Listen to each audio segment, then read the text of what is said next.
Hello दोस्तों, स्वागत है आज के करंट अफेयर में। चलिए अब आज का करंट शुरू करते हैं। गलाथिया बे भारत के किस द्वीप समूह में स्थित है? यह अंडमान और निकोबार द्वीप समूह में है। इसमें 4 मेजर चीजें डिक्लेयर की गई हैं। इंटरनेशनल कंटेनर ट्रांसशिपमेंट टर्मिनल गैलेथे बे में एक विशाल बंदरगाह बनाने की मंजूरी दी गई है। ग्रीन फील्ड इंटरनेशनल एयरपोर्ट जो मिलिट्री और सिविलियन दोनों के लिए होगा। इंटीग्रेटेड टाउनशिप एक आधुनिक शहर का विकास। पावर प्लांट गैस और सोलर एनर्जी पर आधारित 450 मेगावाट पावर हाउस का।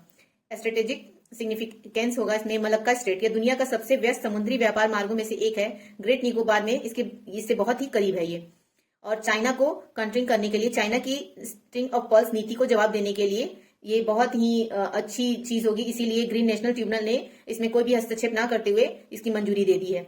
मधुमक्खी कॉरिडोर पहल किस संस्था द्वारा शुरू किया गया है? National highways authority of India यानी NHAI के द्वारा। इसका उद्देश्य बायोडाइवर्सिटी बढ़ाना, क्रॉप पॉलिनेशन सुधारना और इकोसिस्टम को बैलेंस बनाए रखना है। ये कम से कम 3 डेडिकेटेड पॉलिनेटर कॉरिडोर का विकास यहाँ किया जाएगा। तुलबुल नेविगेशन प्रोजेक्ट किस राज्य या केंद्र शासित प्रदेश में किस नदी पर स्थित है? जम्मू एंड कश्मीर झेलम नदी पर। यह परियोजना वुलर झील यानी बैंडीपोरा जिला के निकाय पर स्थित है और झेलम नदी के जल प्रवाह को नियंत्रित करती है।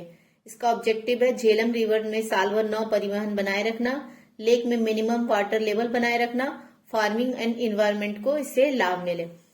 इंडस वाटर ट्रीटी 1960 भारत और पाकिस्तान के बीच में समझौता किया गया था, जिसमें ईस्टर्न रिवर्स रवि, ब्यास, सतलज में का पानी इंडिया को यूज करना था और वेस्टर्न रिवर जैसे इंडस, झेलम और चेनाब का पाकिस्तान। लेकिन ऑपरेशन सिंदूर के बाद से हमने इस ट्रीटी को कैंसिल कर दिया और इस वजह से तुलबुल परियोजना को फिर से मंजूरी दी गई है। बायो एशिया 2026 समिट का आयोजन किस शहर में किया जा रहा है? हैदराबाद। और ये CM रेवंत रेड्डी द्वारा इनोग्रेट किया गया है। यह एशिया का सबसे बड़ा लाइफ साइंस हेल्थ टेक्नोलॉजी मंच है। इसकी थीम है tech bio unlisted AI automation and the revolutionary change is life sciences. इसका मुख्य फोकस इस बात पर है कि कैसे AI और ऑटोमेशन मेडिसिन बनाने और इलाज करने के तरीकों को बदल रहे हैं। असम सरकार ने टी ट्राइब्स और आदिवासी के लिए क्लास फर्स्ट और सेकंड जॉब में कितना आरक्षण स्वीकृत किया? 3%। रिजर्वेशन OBC कोटा के भीतर दिया जाएगा। भारत का पहला under water road cum rail tunnel किस नदी के नीचे बनाया जाएगा? ब्रह्मपुत्र नदी। इसकी टोटल लेंथ 33.7 किलोमीटर है और साथ में ही 15.79 किलोमीटर लंबी ट्विन ट्यूब्स सुरंग भी शामिल है। इससे असम के गोहपुर से नुमालीगढ़ की दूरी 240 किलोमीटर थी, जो अब घटकर मात्र 34 किलोमीटर रह जाएगी और यात्रा का समय 6 घंटे से घटकर मात्र 20 मिनट हो जाएगा। ये टनल NH15 को NH715 को आपस में जोड़ेगी। ऑपरेशन स्ट्रिप्स के तहत एक्सप्लोरर नामक बाघ को किस राष्ट्रीय उद्यान में छोड़ा गया? Papikonda national park, Andhra Pradesh. इसका उद्देश्य टाइगर कंजर्वेशन और उनके प्राकृतिक हैबिटेट को फिर से जीवित करना। उदंती सीतानाडी टाइगर रिजर्व में हॉर्नबिल रेस्टोरेंट विकसित किया जा रहा है। यह टाइगर रिजर्व किस राज्य में स्थित है? छत्तीसगढ़ के धमतरी जिले में। यह इंसानों के लिए रेस्टोरेंट नहीं है, बल्कि जंगल के बीच में ऐसे फलों वाले पेड़ों का समूह यानी क्लस्टर्स है जिन्हें हॉर्नबिल बर्ड खाना पसंद करते हैं, ताकि इन पक्षियों को साल भर भोजन उपलब्ध हो और ये सुरक्षित रहे, उनकी संख्या बढ़े। आगामी 2027 की जनगणना में डीनोटिफाइड नोमैडिक और सेमी नोमैडिक ट्राइब्स DNTs को शामिल किया जा रहा है। इससे पहले इन समुदायों से संबंधित जानकारी अंतिम बार किस वर्ष की जनगणना में दर्ज की गई थी? 1931 में। भारत के रजिस्ट्रार जनरल का कार्यालय RGI वर्ष 2027 में जनगणना को DNTs की गणना करेगा।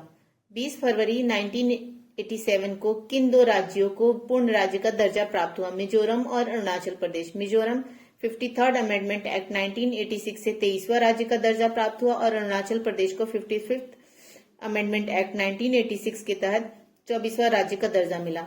भारत किस अमेरिकी नेतृत्व वाले रणनीतिक गठबंधन में शामिल हुआ है, जिसका उद्देश्य AI, अर्धचालक और महत्वपूर्ण खनिज की आपूर्ति श्रृंखला को सुरक्षित करना है? PACS silica. यह USA की बनाई गई संस्था है और इसे सिग्नेचर भारत ने India AI impact summit 2026 new Delhi में हुआ है। इस पहल से rare earth metals, semiconductors, AI और इलेक्ट्रॉनिक सेक्टर में भारत को फायदा होगा और चाइना पर भारत की डिपेंडेंसी कम होगी। इसकी फाउंडिंग ईयर 2025 है। इसमें 9 की मेंबर्स हैं।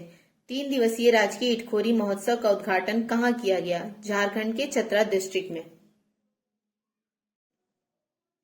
भारत का पहला यूरोपियन लीगल गेटवे ऑफिस कहाँ स्थापित किया गया है? नई दिल्ली में। यह ईयू या यूरोपियन यूनियन द्वारा किसी भी पार्टनर देश में खोला गया अपनी तरह का फर्स्ट ऑफिस है। इसकी घोषणा 27 जनवरी 2026 को 16वें इंडिया ईयू समिट के दौरान की गई थी।